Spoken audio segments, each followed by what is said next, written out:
시편 34편 봐보세요. 거기 그 부제가 뭐라고 나와요? 다윗이 아비말렉 앞에서 미친 채 하다가 쫓겨나서 지은 시 8절, 15절, 19절만 읽을 거예요. 자, 시편 34편은 사무엘상 21장을 배경으로 다윗의 개인적인 체험, 굴욕감과 비통함을 매개로 영적인 여배 간에 일어나는 하나님의 역사, 그가 공급자이시고 구원자이심을 증거합니다. 광기에 사로잡힌 사울 왕을 피하여서 도망자로 자신의 생명을 보존하기 위하여 다윗은 궁여지책으로 블레셋 지역 가드 왕 아기스에 이릅니다.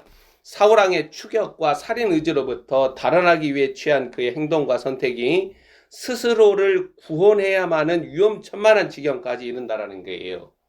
위험천만한 시간과 사건 속에서 주님이 기꺼이 손을 펴서 나를 잡아주시는 게 구원이고 그는 하나님을 경외하는 자예요. 다윗은 침을 흘리면서 문을 끄적거리는 광인으로 스스로 분하여 임기응변으로 죽음의 위기를 모면합니다.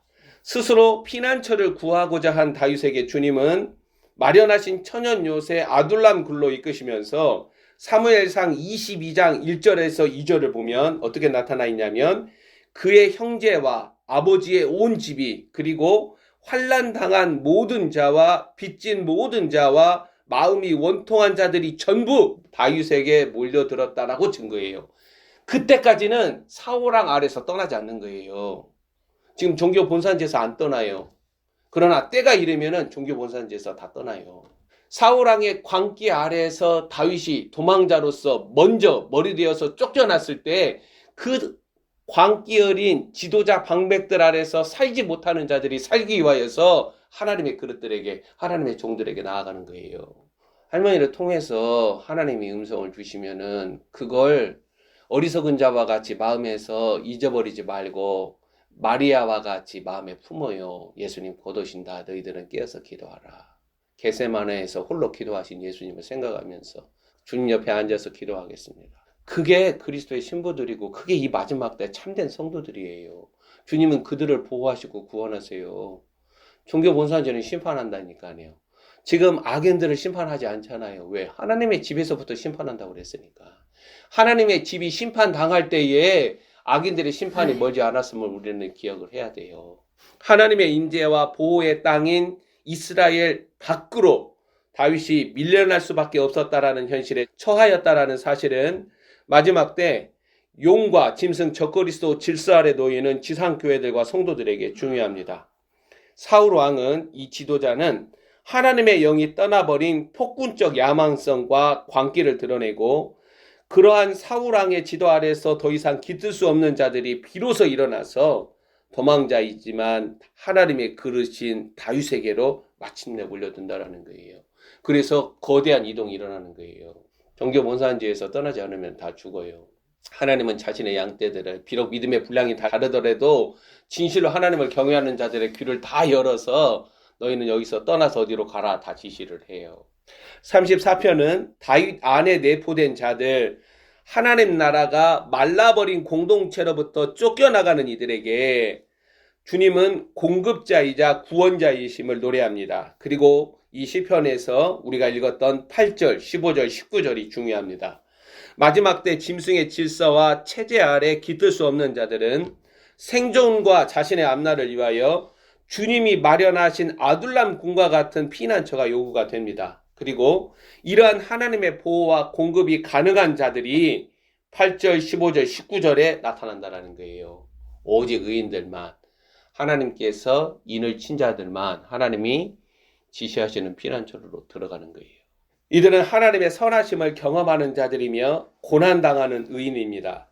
하나님이 예비하신 그릇, 이 그리스도가 오시는 길을 예개하는 다윗은 미치광이를 피하여 목숨을 보존해야만 하는 절박한 현실에 갇힌다는 거예요. 그게 요한계시록의 영광을 입은 여자예요. 용이 뭘 주목하고 있어요? 여자가 남자아이를 낳는 것을 주목하면서 남자아이를 죽이려고 그러잖아요. 네? 사탄이 마리아를 통하여서 오시는 아기 그리스도를 죽이려고 그러잖아요. 모세가 났을 때에 애굽 파라오에서는 사나이들을 전부 다 나일강에 빠뜨려서 죽였죠.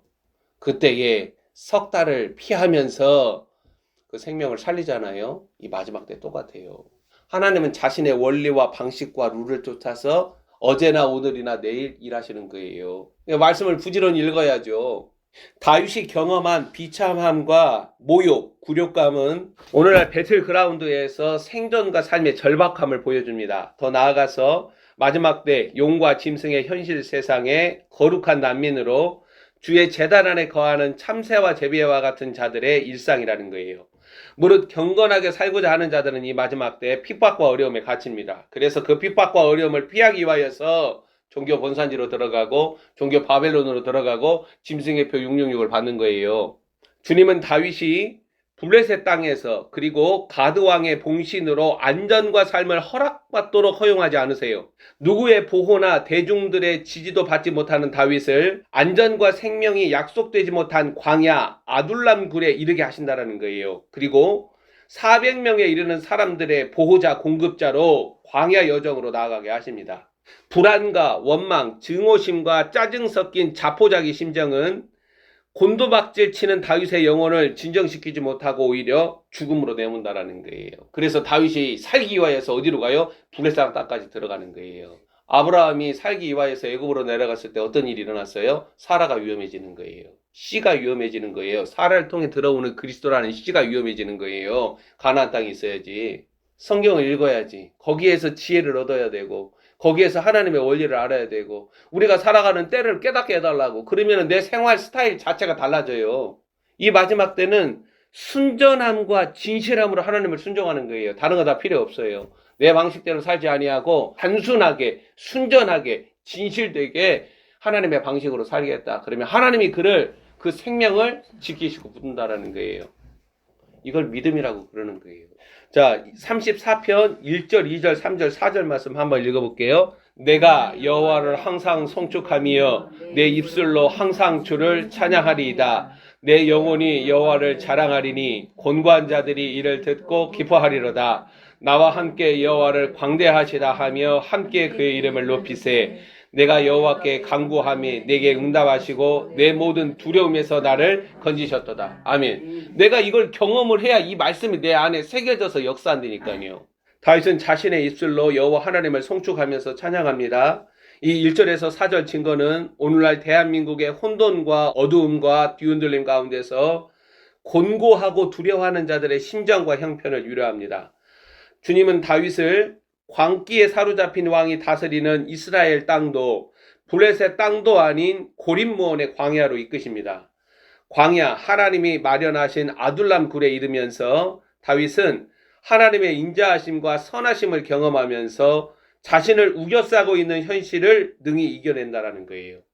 그래서 내가 곤고한 상황으로 내 신령이나 내 삶이 떨어질 때마다 두려움에 사로잡혀서 길을 잃어갈 때 내가 의지하려고 했던 인간적인 인연이나 우정이나 지인들의 도움이 되지 못할 때 하나님께서 마련하신 광야는 비록 그 모습이 다양할지라도 하나님의 공급하심과 구원하심을 경험시키는 하나님의 방식이라는 거예요. 이게 하나님의 지혜가 없는 자들에게는 어리석게 보이는 거예요. 십자가의 말씀이. 그리스도의 십자가가 어리석게 보이는 거예요. 그 하나님의 어리석은 것을 너는 믿을 수 있냐라는 거예요. 하나님은 그 어리석고 미련하게 보이는 그것으로 사람들을 구원하시기를 기뻐하셨다. 하나님의 지혜가 있어야죠. 내 안에 하나님의 지혜이신 그리스도가 역사해야 돼요. 그래야 하나님의 지혜가 드러나는 거예요. 내 안에 하나님의 능력이신 그리스도가 역사해야 하나님의 능력이 내 속에서 역사해요. 지금 우리 할렐루야 영광교회는 주께서 자신의 이름이라는 권위가 우리 안에 역사하는가? 왜 역사하지 못하는가? 하나님과 우리 사이에 가로막고 있는 방해물이나 장애물을 주님이 다 걷어내 주시라고 기도해야 돼요. 왜 우리 안에 하나님의 능력, 나사렛 예수 그리스도 안에 역사했던 하나님 아버지의 생명에서 나오는 그 능력이 역사하지 못하는가? 그래서 그 공동체가 살아있는 공동체고 전투 공동체고 주님 앞에 준비된 신부들의 공동체면 주 예수 그리스도의 이름이라는 권위와 그 생명에서 나오는 능력이 나사렛 예수 그리스도의 몸에서 역사했던 것처럼 그 공동체 안에서 역사해요. 저는 유일한 그것을 믿고 기도하는 거예요. 그러면 따라서 인성이도 기도하고 환희도 기도해야죠. 아빠가 그렇게 기도한다고 얘기를 해줬으면. 뭔지 모르겠지만 우리 오빠가 그렇게 기도하면 우리 형이 그렇게 기도하면 나도 따라서 같이 기도를 해야죠. 하나님의 지혜, 하나님의 능력이신 그리스도를 발견하는 곳은 사람의 지혜나 세상의 방식을 멀리합니다. 다윗은 자신의 경험에 닿아 있는 자들을 향해 본문 6절, 7절, 8절로 담대하게 외칩니다. 이 곤고한 자가 부르짖음에 여호와께서 들으시고 그의 모든 환난에서 구원하셨도다. 여호와의 천사가 주를 경외하는 자를 둘러 진치고 그들을 건지시는도다. 너희는 여호와의 선하심을 맛보아할지어다. 그에게 피하는 자는 복이 있도다. 하나님의 말씀을 읊조리다가 이 말씀이 나에게 경험되지 못했다. 내 삶은 이 말씀과 동떨어져 있다. 아직 접속이 안 됐다. 그러면 이 말씀을 나에게 경험시켜달라고 하나님께 기도해요. 그러면 주님의 선하심을 맛보아 알아요. 주님의 선하심을 경험을 해야 영적으로 강건해지는 거예요. 주에게 피하는 자들, 하나님의 방식을 따르는 자들을 여호와께서는 들으시고 그의 모든 환난에서 기꺼이 건지신다라고 다윗은 노래합니다. 암흑 같은 부정적이고 비관적인 마귀적 상황에 묶여 있을지라도 하나님의 선하심을 경험하도록 부르짖어야 한다는 거예요. 주님, 저도 좀 도와주세요. 남들은 도와주고 왜 저는 도와주지 않으세요? 제가 믿음이 없으면 저에게 믿음을 주세요.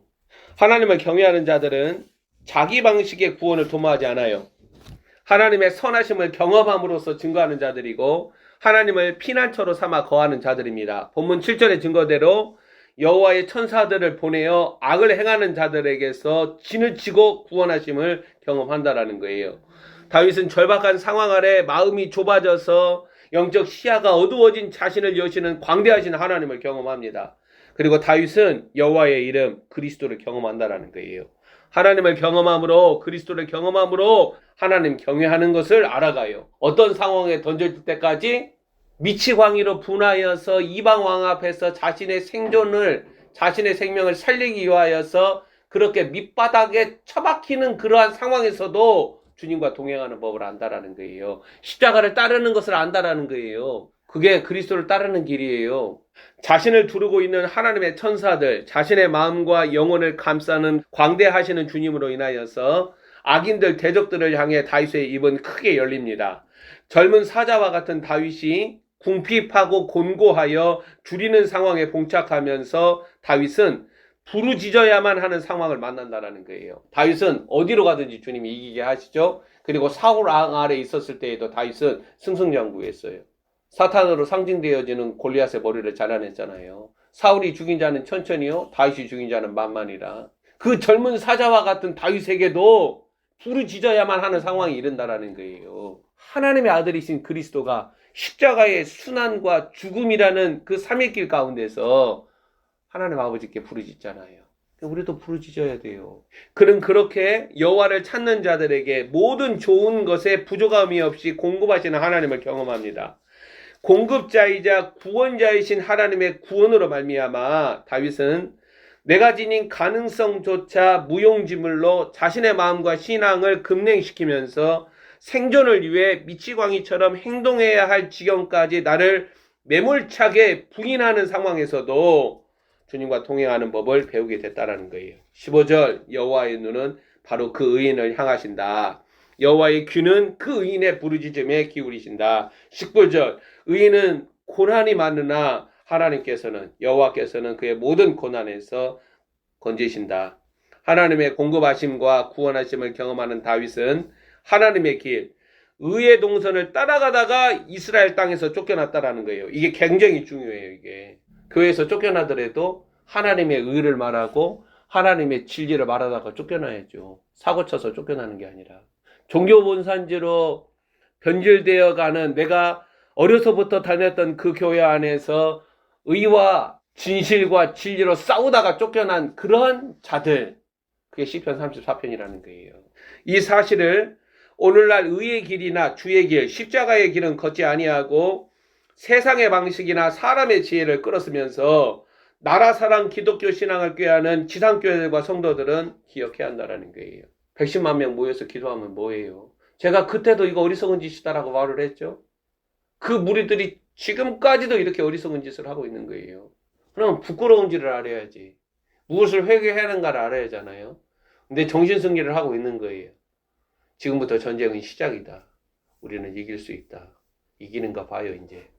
거리와 광장에서 유튜브 동영상으로 제 목소리를 높이는 성도들은 거리낌 없이 주의 이름을 끌어쓰지만 여호와의 선하심을 맛보아 아는 일은 경험하지 못해요.